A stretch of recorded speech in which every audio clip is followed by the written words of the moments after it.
13 سال کی کم عمری میں ہی ان پر شادی کا بوجھ اور ذمہ داریاں پڑ گئی تھیں۔ بیوی کا اور غالب کا اور ان کی بیوی کا مزاج ایک دوسرے سے مختلف تھا، جس کی وجہ سے ساری زندگی ان کی اچھے سے نہ نبھ پائی۔ مطلب انہوں نے گزار تو دی تھی لائف، لیکن مزاج میں اختلاف ہونے کی وجہ سے کبھی وہ خوش نہیں رہ پائے۔ زمانے کے حالات مختلف، غربت، کرائے کا مکان، اس طرح کی بہت سی محرومیوں کی وجہ سے غالب کی شاعری میں بھی زندگی کی محرومیوں پر اشعار ملتے ہیں، جس کی ایک مثال آپ کے ساتھ شیئر کروں۔ زندگی اپنی جب اس شکل سے گزری غالب، ہم بھی کیا یاد کریں گے خدا رکھتے تھے۔ تمام تر محرومیوں کے باوجود غالب زندگی سے مایوس نہیں ہوئے تھے۔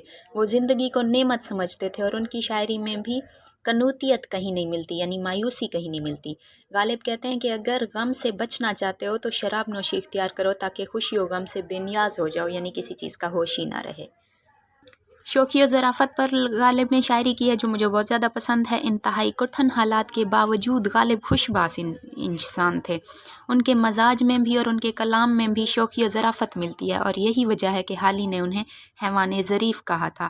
کس نے غالب کو حیوان ظریف کہا تھا؟ حالی نے۔ یہ امپورٹنٹ کویسچن ہے، نوٹ کر لیں، ذہن نشین کر لیں۔ اچھا، شوخی و ظرافت پر پہلے میں نے مثالیں ایک دو شیئر کی ہیں، آپ کے ساتھ ایک اور شیئر کرتی ہوں۔ کیا وہ نمرود کی خدائی ہے، بندگی میں میرا بھلا نہ ہوا۔ کہاں میں خانے کا دروازہ غالب اور کہاں واعظ، پر اتنا جانتے ہیں کل وہ جاتا تھا کہ ہم نکلے۔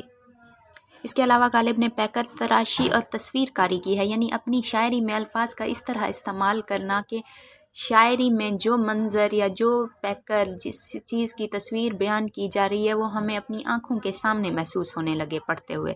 شاعری میں مصوری کرنا اسے کہتے ہیں۔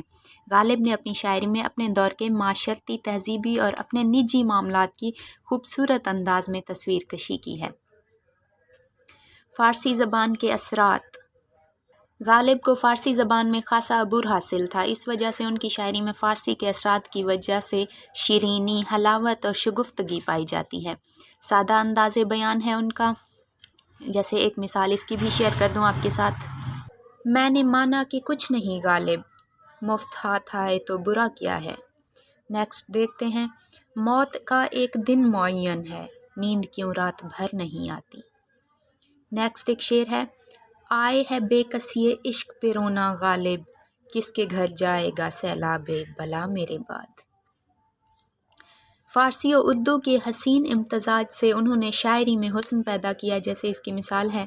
آہ کو چاہیے ایک عمر اسر ہونے تک، کون جیتا ہے تیری زلف کے سر ہونے تک۔ ہم نے مانا کہ تغافل نہ کرو گے لیکن، خاک ہو جائیں گے ہم تم کو خبر ہونے تک۔ بنا کر فقیروں کا ہم بھیس غالب، تماشائے اہل کرم دیکھتے ہیں۔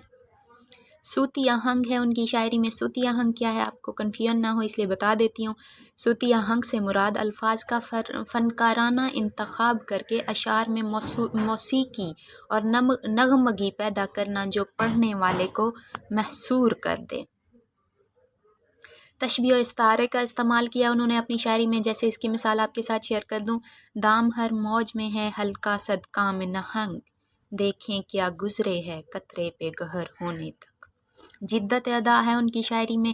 غالب سے پہلے کے تمام جو شعراء تھے انہوں نے قدیم انداز میں شاعری کی تھی، لیکن غالب نے شاعری کو جدید انداز دیا۔ اگر کبھی کسی قدیم خیال کا استعمال انہوں نے اپنی شاعری میں کیا بھی تو اس انداز سے کہ اس پر بھی جدیدیت کا گمان گزرتا ہے۔ جیسے ایک مثال ہے ان کے شعر کی آپ کے سامنے، جس میں انہوں نے جدت بھی پیدا کی ہے اور تصوف بھی ہے۔ اگر آپ سے انٹرویو میں پوچھ لیا جائے کہ غالب کی شاعری میں تصوف پر کوئی شعر سنائیں یا جدت پر کوئی شعر سنائیں تو ایک ہی شعر آپ دونوں پہ سنا سکتے ہیں۔ نہ تھا کچھ تو خدا تھا، کچھ نہ ہوتا تو خدا ہوتا، ڈبویا مجھ کو ہونے نے، نہ ہوتا میں تو کیا ہوتا۔ غالب صوفی شاعر نہ تھے، مگر فارسی شاعری میں دلچسپی اور مہارت رکھنے کی وجہ سے کہیں کہیں غالب کے کلام میں تصوف کے عناصر ملتے ہیں۔ جیسے ان کا ایک شعر ہے۔ جب کہ تجھ بن نہیں کوئی موجود، پھر یہ ہنگامہ خدا کیا ہے۔ یہ مسائل تصوف یہ تیرا بیان غالب، تجھے ہم ولی سمجھتے جو نہ بادہ خار ہوتا۔ بادہ خار کیا ہے؟ شراب پینے والا۔ غالب کا تصور عشق کیا ہے؟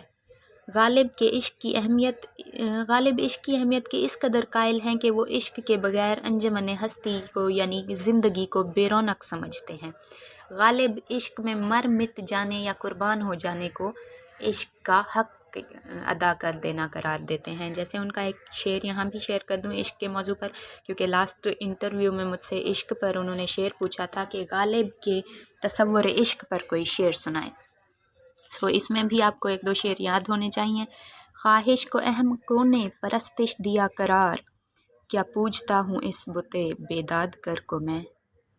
یہ تھی غالب کی شاعرانہ خصوصیات۔ اس کے علاوہ بہت زیادہ امپورٹنٹ ایک ٹاپک ہمارے پاس رہ گیا ہے جس کو ہم نیکسٹ ویڈیو میں انشاءاللہ ڈسکس کریں گے، غالب اور سر سید احمد خان کے تعلق کے بارے میں، اور آئین اکبری کی تقریض جو غالب نے لکھی تھی اس کی ڈیٹیل تھوڑی سی آپ کے ساتھ، اس کے امپورٹنٹ کویسچن نیکسٹ ویڈیو میں آپ کے ساتھ شیئر کروں گی۔ Thanks for watching. اللہ حافظ۔